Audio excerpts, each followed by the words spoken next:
Hello everybody and welcome back to another episode of Arrow Nicely News. I'm Lenny Hernandez. Today is Friday, Bowtie Friday, May 1st, 2020, and I got a piping hot bowl of the good feels for you, so put on a bib and let's spoon it on up. Let's get to the stories. For our first story of the day, Arrow Senior Living Community seemed to be getting mysterious scrolls. These scrolls contain invitations for residents and team members to participate in a house cup, which seems to be a competition of much acclaim and prestige.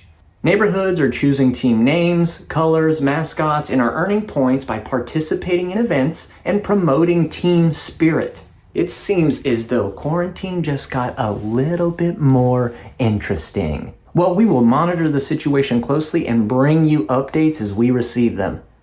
My team mascot would be a duckling. Color, periwinkle blue. Name, T1000s. Bet you didn't see that one coming, and neither will John Connor. And for our next story, well, it's about a horse, of course. 2 horses to be exact. Well, actually they were miniature horses, so maybe if you stack the 2 on top of each other, it would equal 1 horse, or maybe it's like 1.5 horses. You know what? It doesn't matter because they were adorable and they stopped by at the Boulevard Senior Living of St. Charles in Missouri. The 2 miniature horses were from Applejack Therapy and they delighted staff and residents as they made their way around the grounds. They peeked in windows and grazed the lawns and spread happiness everywhere they went. Thank you very much for stopping by, you cuties. You big old cuties, you. And thank you to Applejack Therapy. You know, Arrow should just open up a stable at this point. Mara, where you at? Come on. There's so many horses. This weekend, Velma Jesse, a resident at the Boulevard St. Charles, turns 100 years old. So we sat down with her to talk about her life, her experiences in the military, and how she feels about turning 100. Here it is. We appreciate your service to our country. What prompted your decision to enlist? Every time you turn on the radio, they said, we need women to help fight, to release the men so they could fight the wars on both sides. You know, we were fighting in Germany and also in Japan. I mean, we were on both oceans. So one day I said to my girlfriend, what do you say we go down and see what it's about?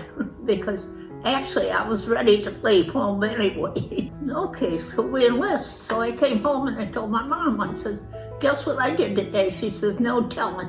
I said, I enlisted in the Army. She said, will you just go back and enlist? And I said, you can't do that. I said, I already raised my right hand for God and country. I was going to go. That was it. I was in Melson Supply, and that was my job. To this day, I think every kid comes out of high school should have a year of military training, boy or girl, only for the discipline. Can you think of what your proudest accomplishment is? There's a lot of things I'm proud of. Like I'm one of the first women to be the Grand Marshal? Grand Marshal, because up to then it was always male. Yep. And my friend and I were chosen from our post to be the Grand Marshals. Yeah. And I thought that was really a great honor. That's awesome. Yep, I got a plaque from the mayor of St. Louis. What's the secret to living 100 years? I always tell everybody that they ask me what my secret was. I said, I have no secret. God's just been good to me. And I thank God every day that He lets me live a good life. I have no aches or pains. So I'm very fortunate. I never thought in my life I'd ever live this long. Because when the kids talked about the millennium, I thought, I'll be 80 years old, I won't be here. And here you are. Here I am. Happiest of birthdays to you, Velma, and I know that your family can't wait to see you, give you a big hug, and have a huge party once this quarantine is over. And that will do it for another week of exciting, joyous, nicely news. I am feeling refreshed and energized and ready to take on the weekend, and I hope you guys are too. But before we go, we have another special performance by a very old friend. Kermit the Frog has a new performance of one of his classics. The link is in the description below, so click on it and let it make your weekend. All right, everybody, watch that video, and we'll see you on Monday.